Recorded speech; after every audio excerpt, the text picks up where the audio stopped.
Bonjour frères et sœurs et bon dimanche à vous. J'espère que vous avez passé un agréable week-end. Le thème que nous allons développer ce matin est intitulé Comment entendre la voix de Dieu? Comment entendre la voix de Dieu? Entendre, c'est percevoir. Entendre, c'est saisir par l'intelligence. La voix est l'ensemble des sons produits. Dieu est le Créateur, le Tout-Puissant, l'Alpha et l'Oméga. Et ce dernier nous aime et aimerait que nous dépendions absolument et totalement de lui. Entendre la voix de Dieu solidifie notre foi. Entendre la voix de Dieu est l'essence de tout enfant de Dieu. Écouter la voix du Tout-Puissant est une bénédiction, une grâce réservée aux élus de Dieu que nous sommes. Écouter la voix de Dieu, c'est être éclairé, c'est marcher en vainqueur. Et la Bible déclare dans Jean 10, le verset 27, « Mes brebis entendent ma voix, je les connais et elles me suivent. » Toute brebis du Seigneur connaît la voix de son maître. Tout enfant de Dieu connaît la voix de son Père céleste, vu qu'il est né de Dieu. Il est né d'eau et d'esprit. Il a subi la métanoïa. Il marche en osmose avec les saintes écritures. Il est l'émanation de la gloire de Dieu sur terre. Rempli du Saint-Esprit, il est enseigné et orienté par ce dernier. Cependant, dans notre marche avec le Seigneur, il peut s'avérer qu'à un moment donné, nous ayons l'impression de ne plus entendre la voix de notre Dieu. Ou alors, nous pouvons nous sentir confus dans le discernement de sa voix, à tel point que ça devienne prépondérant. Quels sont les leviers qui nous permettent de nous reconnecter et de discerner à nouveau la voix de notre Seigneur? Nous sommes enfants de Dieu et nous sommes des privilégiés. Le Seigneur parle à chacun de ses enfants, et ceci, que nous soyons conscients ou inconscients. Notre écoute de la voix de Dieu va dépendre des facteurs comme le silence, la maturité spirituelle, la disposition de notre cœur. D'ailleurs, Job 33, le verset 14 déclare, « Dieu parle cependant, tantôt d'une manière, tantôt d'une autre, et l'on n'y prend point garde. » Et l'on n'y prend point garde, simplement parce que la plupart du temps, notre esprit est surchargé, notre esprit est occupé. Nous n'en prenons point garde parce que la plupart du temps, notre esprit divague dans tous les sens. Et le comble, c'est la multitude des voix qui s'expriment en nous, à telle enseigne que l'on ne discerne pas celle qui est véritablement de Dieu. Soulignons que Dieu est le même, aujourd'hui, demain, éternellement. Ses moyens de communication sont multiples. Ce dernier continue à nous parler par l'intermédiaire de la prédication, par l'intermédiaire de la parole écrite, par l'intermédiaire de la révélation, par l'intermédiaire des songes et des visions, par l'intermédiaire de la prophétie. Mais le moyen par excellence, le canal le plus fiable, le plus rassurant et le plus fréquent par lequel Dieu permet d'entendre sa voix, c'est la Bible. La Bible, c'est Dieu lui-même qui nous parle, car à travers ce livre divin, notre Père céleste nous transmet des messages clairs qui concordent avec notre situation et notre quotidien. Dieu ne nous guidera jamais, au grand jamais, dans un sens contraire à ce qu'il a enseigné dans sa parole. La parole parlera toujours à ceux qui prennent le temps de la méditer, à ceux qui prennent le temps de l'étudier posément et calmement, avec un cœur tendre, avec un cœur docile, avec un cœur modulable. Les Saintes Écritures ont et auront toujours de plus en plus la résonance du ton, du rythme, du tampon et de la cadence de Dieu dans nos vies. En lisant constamment les Saintes Écritures, frères et sœurs, et en cultivant un amour profond pour sa parole écrite, nous apprenons à reconnaître sa voix, à être de plus en plus sensibles à sa voix. Et cela nous permet de gagner en maturité. Cela nous permet de gagner en confiance. Celui ou celle qui médite sur la parole de Dieu constamment a confiance en Dieu. A confiance en Dieu. Il est affermi dans la foi. Il est rassuré. Il est rassuré. C'est ainsi que les paroles de sagesse et de connaissance vont jaillir en nous de façon naturelle et spontanée.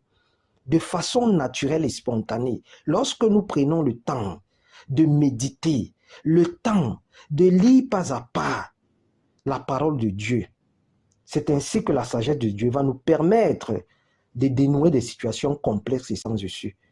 Plus nous passons du temps en intimité avec Dieu et sa parole, mieux nous reconnaîtrons sa voix et sa direction dans nos vies. Mieux nous reconnaîtrons sa voix et sa direction dans nos vies. D'ailleurs, Dieu est notre Père commun. Ésaïe 50, verset 4 à 5 déclare, « Chaque matin, l'Éternel éveille mon oreille pour que j'écoute comme des disciples. Le Seigneur, l'Éternel, m'a ouvert l'oreille et je n'ai point résisté. Je ne me suis point retiré en arrière. Le Seigneur peut nous parler, mais si notre esprit est bruyant, à coup sûr, il nous sera difficile de reconnaître la voix de Dieu. Et dès lors, nous ne saurons pas discerner sa voix de la voix de la chair. Nous ne saurons pas discerner sa voix de la voix du diable. Savoir discerner la voix de Dieu nous permet d'avoir la clé pour découvrir sa volonté dans les différentes situations qui se dressent devant nous. D'où la nécessité de l'écoute constante de la voix de Dieu à travers la méditation de sa parole. D'où la nécessité du discernement afin de mieux appréhender la voix de Dieu et pour être orienté par ses directives. Pour être orienté par ce dernier, nous devons écouter constamment la parole. Nous devons lire, nous devons méditer pour que cette parole s'imprègne en nous. Frères et sœurs, notons que le silence a une place importante dans notre écoute de la voix de Dieu. Chasser le silence, c'est chasser Dieu. Il dit que pendant que nous sommes en train de méditer, ou alors pendant que nous prions, il faut du silence. Dieu ne nous parlera jamais dans du bruit. Dans du bruit. Pourquoi? Parce que des fois, c'est par des murmures légers que ce dernier s'adresse à nous. Raison pour laquelle le silence est hyper important. Il y a donc un bon combat à mener contre l'invasion du bruit, car tout bruit non maîtrisé nous éloigne de la présence de Dieu. La Bible est la lettre de Dieu pour nous. Et à force de méditer sur la parole de Dieu, nous allons amener le Saint-Esprit à nous remplir des paroles spécifiques de Dieu. Nous allons amener le Saint-Esprit à nous remplir des paroles spécifiques de Dieu de manière naturelle et spontanée. Lorsque nous nous abreuvons constamment de la parole de Dieu, nous sommes amenés à croître exponentiellement, que ce soit à travers la méditation ou la prière. Par exemple, la méditation nous donne l'opportunité de nourrir le Saint-Esprit. Par la méditation, nous nourrissons le Saint-Esprit. Nous l'alimentons. La méditation est une gymnastique de l'esprit afin de faire abstraction de nos pensées nuisibles, superflues et néfastes. Car ces pensées polluent le Saint-Esprit de Dieu qui habite en nous. La méditation apporte une concentration totale dans l'évangile de notre Seigneur. La prière de l'autre côté stimule et dispose nos oreilles spirituelles à entendre la voix de Dieu. En priant, nous ouvrons la discussion avec Dieu. Nous lui parlons et nous recevons des révélations et les mystères cachés du royaume des cieux. Frères et sœurs, nous sommes à la dernière dispensation du Saint-Esprit, descendu au jour de la Pentecôte, en signe de la promesse de Dieu sur ses disciples, en signe de la promesse de Dieu sur ses enfants que nous sommes. La présence de Dieu est manifeste en nous aujourd'hui à travers le Saint-Esprit. Ce consolateur infaillible a pour but de nous rattacher à Dieu, de nous plonger dans la soif effrénée des Saintes Écritures. Connaître la volonté de Dieu, comprendre son plan pour sa vie, semble impossible pour bon nombre d'entre nous. Surtout lorsqu'on a perdu la foi. Et pourtant, Dieu parle. Il faut juste apprendre à entendre sa voix dans le tumulte de notre vie. Et cela va dépendre de la posture que nous adoptons. Cette posture dépend du silence intérieur, du poids spirituel que nous avons acquis, soit par la méditation de la parole de Dieu, soit par le jeûne et la prière constante. La difficulté à entendre Dieu provient aussi la plupart du temps parce qu'on n'est pas prêt à se soumettre totalement à sa divine volonté. Lorsque nous vivons dans le péché, il est difficile d'entendre la voix de Dieu. Toutefois, notre capacité à entendre la voix de Dieu se développe peu à peu dès lors que nous l'acceptons comme Seigneur et Sauveur. Dès lors que nous nous mettons à la méditation. Dès lors que nous nous mettons à la méditation, par l'intermédiaire de sa parole, nous commençons alors à développer une intimité personnelle avec Dieu. La confiance va s'installer. Nous allons rechercher sa volonté et nous allons marcher afin de lui plaire. Frères et sœurs, entendre la voix de Dieu est primordial pour tout enfant de Dieu. C'est même l'essence de notre foi.